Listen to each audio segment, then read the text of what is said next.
Artis Yati Octavia yang mengorbit lewat film Intan Parawan Kubu pernah menjadi bintang utama film Gadis Panggilan dengan poster yang seronok dan beredar di tahun 1976. Sedangkan Umi Elvi Sukaisih, si ratu dangdut kita yang belum tergoyahkan singgasananya, pernah jadi model kalender bikini terbitan tahun 1979. Kedua-duanya sudah jadi nenek dan kini tampil kerukuban, sudah hijrah. Saya tidak sedang membuka aib artis senior kita. Saya ingin menegaskan bahwa masyarakat dan bangsa kita sudah lama ke arah moderat liberal dan kini tengah belok mengarah ke puritanisme, fundamentalisme, intoleran di antara sesama anak bangsa yang beda agama, dan radikalisme dalam beragama dan berbangsa.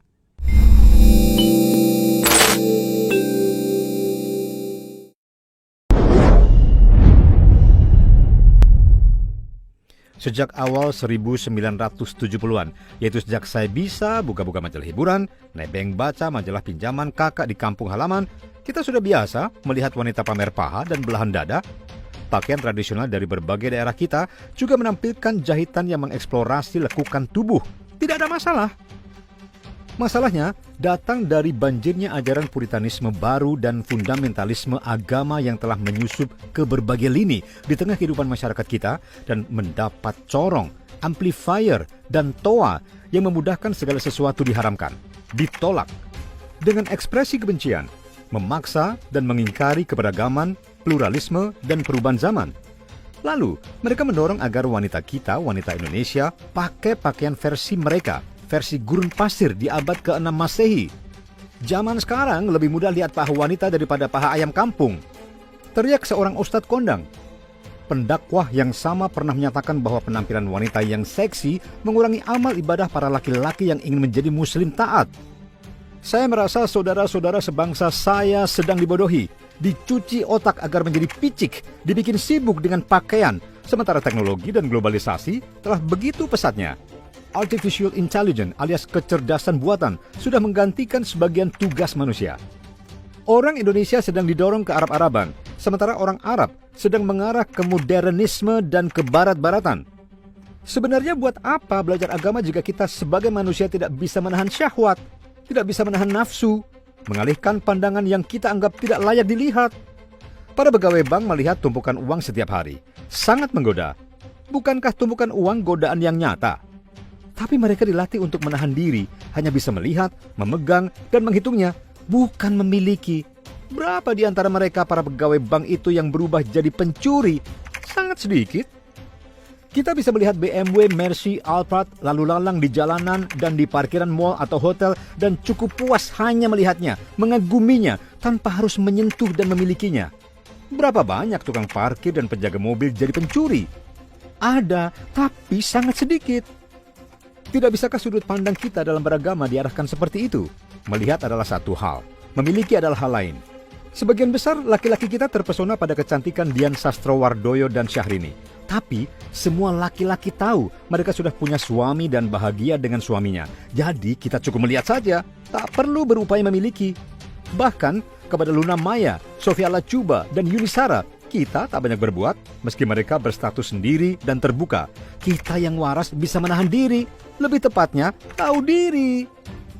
Dari saudara-saudara kita di Pulau Bali, sesungguhnya kita diajarkan bahwa kekusyukan ibadah agama tidak bergantung pada kehadiran mereka yang berbeda. Mereka tetap menjalankan ibadah dan upacara agama mereka, sembahyang, meski bule-bule molek berbikini lalu lalang di sekeliling mereka.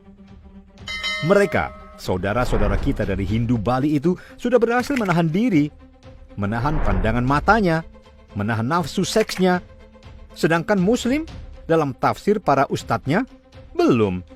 Para pendakwah menganggap penampakan keindahan kaum wanita sebagai dosa, tapi diam-diam menikmatinya dan mempoligami mereka. Munafik. Sebagai Muslim dan bagian dari mayoritas moderat, saya merasakan kita kebanjiran penafsir agama yang sempit dan picik. Puritanisme baru. Banyak pendakwah yang menafsirkan ajaran agama sebagai komoditi dan senjata untuk melecehkan. Utamanya melecehkan kecerdasan, menghina akal sehat. Kebenaran tunggal yang berhasil dicangkokkan kini, kaum wanita kita harus menutup aurat sebagaimana tafsir dari perintah agama dari kitab suci versi mereka. Versi gurun pasir, bukan versi bumi Nusantara, tanah air kita. Saya ingin ingatkan bahwa Afghanistan dan Pakistan pernah seperti kita di sini, moderat. Lalu datang kaum Taliban yang bersorban dan menghancurkan tatanan. Sehingga keduanya jadi negeri puritan. Dua-duanya menghina akal sehat dan menjadikan ajaran agama untuk merendahkan kemanusiaan. Dua hal pokok yang problematik dalam praktik keagamaan di Pakistan dan Afghanistan yang sedang merambat ke negeri kita saat ini adalah tafsir dan versi yang diklaim sebagai kebenaran tunggal yang kini cenderung dipaksakan. Bahkan dijadikan aturan pemerintah, khususnya pemerintah di daerah-daerah tertentu. Para teroris yang nekat bunuh diri di depan gereja menghayati dan mempraktikkan tafsir ajaran agama bahwa selain muslim pantas dibunuh. Halal darahnya, merujuk pada ajaran versi mereka, sudah ada di tengah kita. Nasionalisme tidak ada dalilnya menurut tafsir pendorong negara khilafah dan dia menolak Pancasila. Pancasila adalah togut, berhala. Penafsir itu pun sudah ada di tengah kita. Kelompok intoleran menganggap pendirian rumah ibadah bagi umat agama lain tidak layak di tengah komunitas mayoritas suatu agama. Juga sudah ada di tengah kita.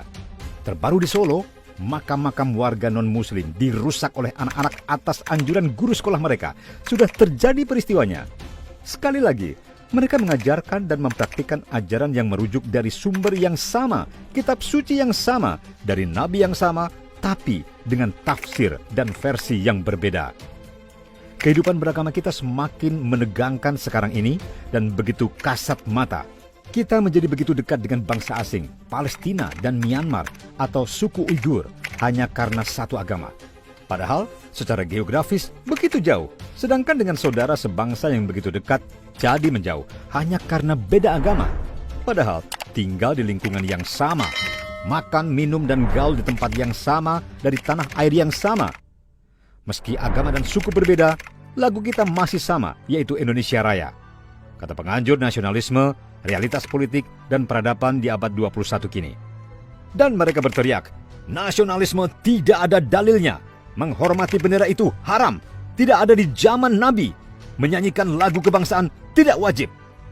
Dan para pengikut penafsir dungu dari dunia masa lalu itu mengangguk-angguk saja, mengiyakan.